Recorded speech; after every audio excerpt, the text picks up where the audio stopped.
Welcome back to Educator.com's Advanced English Grammar course. This lesson is on forming contractions. Let's get started. Okay, we begin as always with a brief lesson overview. We're going to ask what is a contraction, and then go over some of the more common contraction forms in English.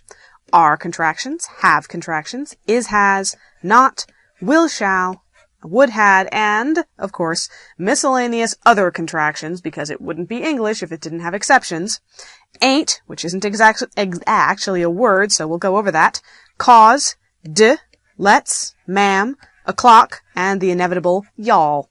Then we're going to go over some rules for doubling contractions, how to make a contraction twice in one word, and some general rules for using contractions in context. And we'll end, as always, with some practice.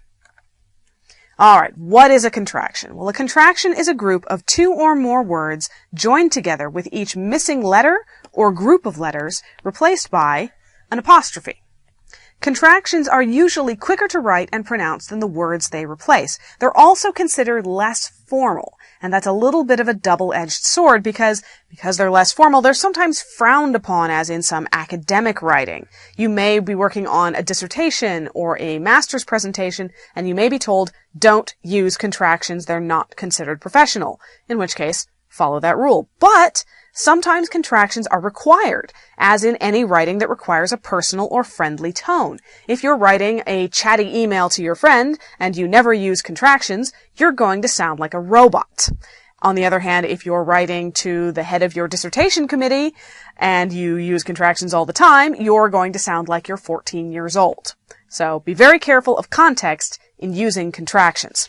Now, one quick note about apostrophes, the punctuation mark used to create contractions. They're also used to create possessives. For example, Brian's cat or Ellen's keys.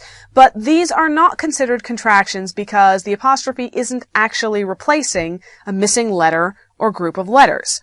You didn't remove anything between Brian and the S to create Brian's cat. You just stuck an apostrophe S on the end to indicate that the cat belongs to Brian.